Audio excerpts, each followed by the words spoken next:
off on some operation that was going on. About mid-morning, they'd go up and get a brief from the intelligence folks at First Recon. We'd be sitting around there, and then they'd come back down from their brief. We'd pop on the aircraft, and off we'd go. So like midday, you're getting inserted. Midday, yeah. That was pretty much probably about generally usual, yeah. You and then what? You hit the ground, and what would you guys do as soon as you hit the ground? What was your standard operating procedures? Our SOP was to DD and get out of that LZ as fast as we can. Nothing says Marines are coming in here than a bunch of helicopters coming in to land. What would you be on, two Hueys? No, we'd be on 246s. Oh, okay. Yeah. Army had Hueys, to transport troops. Marine Corps didn't. Anytime in the Marine Corps, they probably had about 60 helicopters in Vietnam. On any given day, about half of them would be airworthy. Jeez. So we had Huey gunships. Hueys, I guess, carry the brass around, but we didn't use them as troop transport. We were all 46s.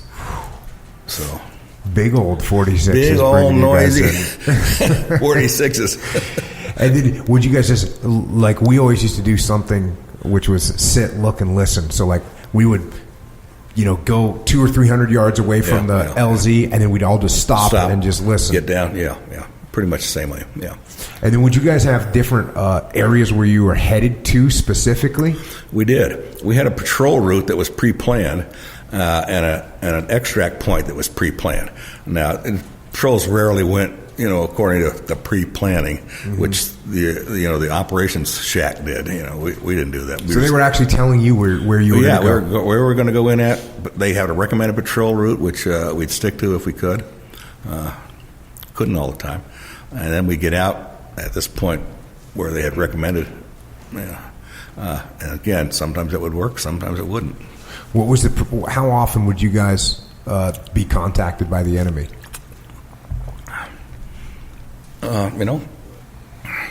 It wasn't all that frequently, because we were good. We snooped and pooped with the best. Your purpose of being there was to not be right. discovered. In recon, your job wasn't to find them, fix them, and foxtrot them. you didn't get online with 9 or 10 guys, or 11 maybe, and say charge. Your idea was to gather information, but if the situation was to your advantage, you could if the leader felt that it was worth the effort, set up an ambush. But normally we'd bring artillery on if we saw groups, and I probably ran 21 patrols, and I'd say probably a good 3/4 of them we had fire missions on top of bad guys. Oh, that's a high percentage. Well, it wasn't anything like I think what you went through when you were in Ramadi. Well, there were some of my guys in Ramadi that would get contacted a lot. There was one group over in Eastern Ramadi, and they did. I was actually briefing the Siege Assotav commander, who's the colonel that was in charge of all special operations, and I said, my group that's 6 SEALs that are over in Eastern Ramadi, I said they've been in enemy contact 23 straight operations, and I'm not kidding. I didn't plan this for dramatic effect, but my intel officer who's running the Tactical Operations Center comes walking in and says, "Hey sir, just want to let you know that the guys out east are in contact right now." And I looked at the colonel and I said, "Make that 24 missions in a row." So there was definitely some hot areas. Yeah, it was pretty much expected if you were going out in Ramadi that you were going to get contacted by the enemy, and I don't know what the percentage was, but it was a vast. It was very rare that my guys would come back and hadn't shot their guns. Right, very rare.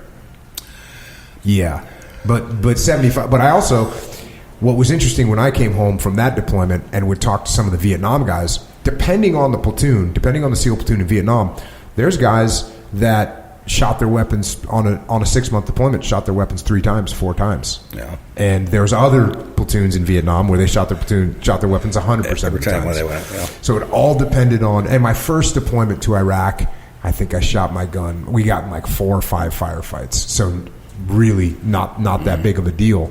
And then in Ramadi, the numbers just very high for as far as the whole task unit getting into big gunfights. But 3/4 of the time, that's a lot of fire missions. Well, but they weren't gunfights per se. They'd be you eyeballing somebody or some place or some trail crossing or some little ville that you might come across in the middle of nowhere. One time we came across a cornfield in the middle of the jungle. I mean, it wasn't jungle per se because there was no high tree canopy over it, but it was just a clearing in the middle of the jungle with rows of corn. This is not your typical jungle plant, So we'd get up a little higher ground and we'd watch to see if anybody came in there and settled down. There was a few hooches there too. Whereabouts were you guys operating in Vietnam? We were operating north, south, and west of Da Nang. First reconnaissance battalion's mission was to patrol the rocket belt around the airport at Da Nang, but that wasn't particularly that far out, so we ended up a lot further out looking for main line NVA forces, and or where they camped out, the trails they used, et cetera, et cetera. But gunfights were relatively rare, which is a good thing, because you can't see anybody in the jungle anyway. You're typically just firing blind. So that was one of the nice things about the M16. It would put out a lot of fire for you. And that's what you needed over there. You didn't need a heavy bullet necessarily to knock guys down. But the 7.62 or 5 point whatever was just fine. Now, when a 7.62, that was the big heavy bullet. Yeah, that's the M14. Yeah. When you would get these mission taskings kind of from above from the battalion, right? They'd give it to you. Then how long would the planning cycle take for you guys to come up with a plan and do your briefing and all that? About 24 hours. It wasn't hardcore boilerplate. Nowhere near the detail that I know that you all went through in Ramadi, but it was just we were out 6-7 days back 2 or 3, so that was a regular schedule. You knew. I mean, the kids were all ready. The Marines were all ready. Their weapons were clean. If we had done things that we needed to do administratively, like go down to the gas tent and check all the gas maps and stuff, that had all been done on kind of the 24 hours in between. Were you carrying the radio as the officer? I had a radio man. Primary radio man was right behind me, and we had a secondary radio man toward the end of the patrol. And you're taking what, 7, 8 guys, 10 guys, something like that? 10 guys. I usually went heavy. So you got 10 guys. How many damn batteries did you have to carry for an 8-day patrol? Or would you get resupplied? Because were you using the 77, the Prick 77 radio? Or were you using one prior to that? We were on prior, I guess, Prick 25. The Prick 25. Yeah. There you go. Not necessarily the best thing, but it was pretty good. Yeah. As long as you were line of sight. Yeah. But I mean, you must have had to carry a lot of batteries for that thing. We didn't. I mean, I guess the radio man had extra batteries, but we didn't typically, go through that much battery. Man, I was a radio man, and it was ridiculous the amount of batteries in the early days because we got much smaller radios later on. And then how about water? Would you guys just refill canteens on rivers and whatnot? We would if we could find water, but we went out with 8 to 10 canteens because you didn't know whether you were going to find water. And if you found it, you didn't know whether it was going to be potable or not. But we were typically more often than not, in the mountainous type area, mountainous being, 1,000 meters or higher. And if we came across running water that, was moving along, I thought it was fine, safe to drink. Until I went to this little one-day school put on by a chief corpsman who talked about how the leech larva could be, expelled into the water and just bubble down with the water. Yes, after that, iodine tablets every time we refill. So never had any problems. How about food? Food, we had Korean era sea rats. Did you say Korean air? Korean era. Oh, Korean era. Yeah. 1954 it would say on there. Just plain sea rats in cans. MRAs were brand new when I was there, and we occasionally, on 2 patrols, I think that we managed to steal some MRIs from somebody in the Army. Fine dining. Yeah. But see, they used water, so they were a better meal, but they would use water. So it was 6 to 1, half a dozen to another. Would you guys patrol during the day and then lay up at night? That's affirmative, yeah. We'd find the nastiest, meanest vegetation at night and crawl in there and harbor. It'd be in a harbor site. Did they use dogs to try and find you?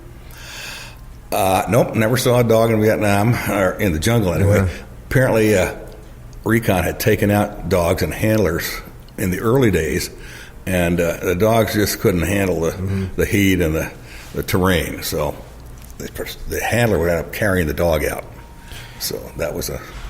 Would you guys bring claymores to set up around your perimeter? We did. We bought claymores, and sometimes little anti-personnel mines, which sounded like a great idea until the next morning when the guy who'd put them out... Got to go retrieve them. Yeah, you got to go retrieve them. Maybe he had 6 mines out, and he'd come back with 5. Oh! So we would be moving out in the opposite direction. Claymore was a good weapon. And so it sounds like your op tempo was like, go on a patrol, you're out there for 6-7 days, you come back, you rest, you refit, you spend 3-4 days in camp, something like that. 2 or 3 maybe. 2 or 3. Yeah. It was a pretty quick turnaround. You didn't have time to settle in and get comfortable anywhere. And then it's back out. Were you guys just skinny as could be? We were. I went over there weighing 155 pounds, which was my weight at the Naval Academy. Came back, I was 123 when I got back. But part of that was the previous 19 days or something after I was shot till I got back in the States. I didn't eat too much. I was being fed for one thing, and most of the time it was red Jell-O, and that wasn't real appealing. I couldn't look at red Jell-O for about 5 years after that. Did you guys have any night vision at all? Like a starlight scope? Yeah, we had fixed positions that we would go to for sometimes longer, as much as 2 weeks, and they were essentially high points, like a hill, 800-meter high hill, and they'd have a permanent radio. We have a permanent radio relay station on there, and patrols would just rotate there every couple of weeks to provide security for that guy, because he was up there for like 3+ months, and on those we had starlight, and we'd watch the valleys and stuff below us, but never used them that much. No, going out in the field that much. You guys must have really been, you guys must have been really good and really efficient out in the field after doing it field op after field op after field op for 6, 7, 8 days every time. Did you feel like you guys were kind of part of the jungle at that point? Never felt really part of the jungle, but I certainly got more comfortable in it. One thing that you always had to be very careful about in the work that Recon did was heat casualties. Mm-hmm. You took a serious heat casualty, that's an emergency medevac, which is, again, announcing to the whole world that there's Marines out here and one of them's, down with a heat casualty. As a consequence, the days we were back in the area, 1st Platoon, Delta Company PT'd every day. People thought we were crazy. I took my heat casualties on Freedom Hill Road, running 2.5 miles down, 2.5 miles back, including myself, stopping to barf. Never had a heat casualty in the 5.5 months I led patrol. Something I was very proud of. Yeah, you got to carry enough water for that, though. Really, right? You just had to ration yourself, and each individual was... So you said 8 canteens. You're bringing 8 canteens of water. 8 to 10 canteens of water, you bet. And that's going to last you 8 days. 6 or 7. Yeah. 6 or 7 Unless we got extended, which was not unheard of. The Marine Corps helicopters would be, some operation would start while you were on patrol. They'd be tasked for medevacs, and you couldn't get out the day you were supposed to. You prayed, I guess, would be the nice thing to say, that you got out the next day, because by then your food was exhausted, your water was either gone or real short. Yeah, we used to have heat casualties in training out here in California, out in the Imperial Valley, where it's 120 degrees. And it's tough. And like you said, a guy can go from he's fine to all of a sudden he's like a legitimate you got to get him out of here. Yeah, that's right. Yeah. let's go to July 4th, 1968.